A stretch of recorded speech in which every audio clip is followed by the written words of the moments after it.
Kentucky plays Georgia Saturday. Upset alert, dare we say it? This is a clinic. This game, before it's even been played, is a clinic on the difference between rankings and power ratings. Since we were talking about the JP poll earlier, you want a lesson in odds making? You want a lesson in why Vegas looks the way it looks when you fly into it, especially at night? Just beautiful. All those bright lights. Well, those folks didn't pay for that. You did. By saying things like, Georgia struggled mightily against a bad Auburn team. Kentucky just boat raced Florida. Ooh, Kentucky, man. I think they're going to go into Athens and they may win outright Saturday. And then the folks who built that city out there in the desert, they say, you do? Well, how about this? We'll give you 14.5 points. They don't even have to win. Free money, right? Free money. It may be free money, just not for the entity you think, because that stuff comes out of your pocket more times than it goes into your pocket. Anyway, that's not necessarily the way I'm picking the game. I'm just telling you, 1 week proves nothing. It proves nothing. I know you saw a snapshot of these teams last week. You may see a totally different snapshot this week. Kentucky held Georgia to 16 points in this game last year. Do you remember that? 16 points. I was in the Rose Bowl of all places. I remember watching this game on TV in the bowels of the Rose Bowl. And what glorious bowels they are. Out of context, late kick later. This is why they brought Devin Leary to Lexington. And he has not lit the world on fire this year. That's the Kentucky quarterback, for those unfamiliar. I know he has not rained touchdowns all over the place, the likes of which you thought he would.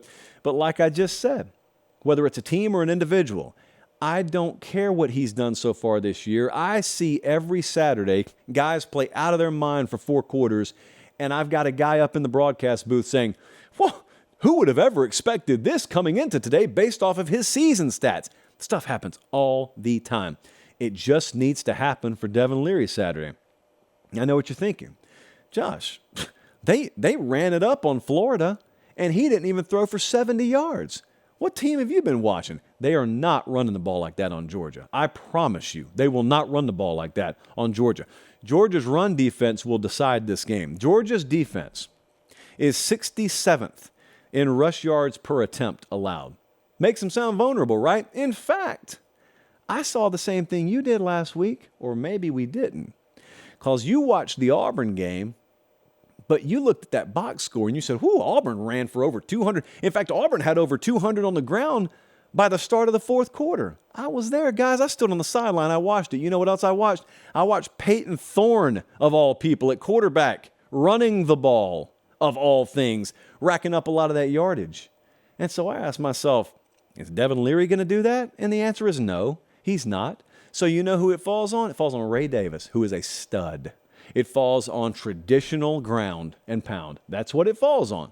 And they do creative things. Please don't misunderstand me. I'm not calling it antiquated. I'm not calling it old school. In theory, philosophically it is. They are very, very advanced and good at what they do. But at the end of the day, if you're telling me it comes down to Kentucky's dudes up front versus Georgia dudes, I will take Georgia's dudes.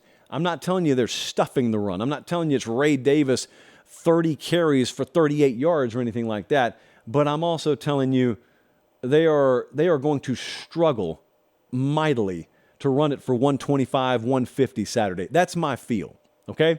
So if that is the case, it's not Kentucky running to victory in Athens, Georgia in a primetime game.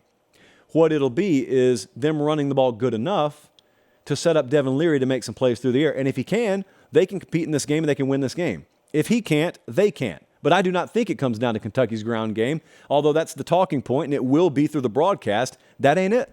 Devin Leary's the player. That's who's got to win the game for him. Kentucky's defense, 10th in rush yards per game, 62nd in pass yards per game allowed. That means throw the ball on them. And that means Carson Beck's got to do it again. So I know we're talking about the ground game a lot out there. I'm sorry. That's not how I see this game. I think about Georgia's coaching staff after what we watched Brock Bowers do against Auburn. Everybody praises Brock Bowers. What I would do if I were a Georgia coach is I'd look at the rest of the pass catchers in that in that bus on the way back to the airport. And I would say, how about someone stepping up and helping 19 here? How about someone else being open every now and then? How about someone else popping on the stat sheet? There will be plays to be had against that Kentucky secondary. Unlike apparently some folks in the Georgia community, I think Carson Beck kind of came alive last Saturday, especially in the second half. Thought he made a number of good plays.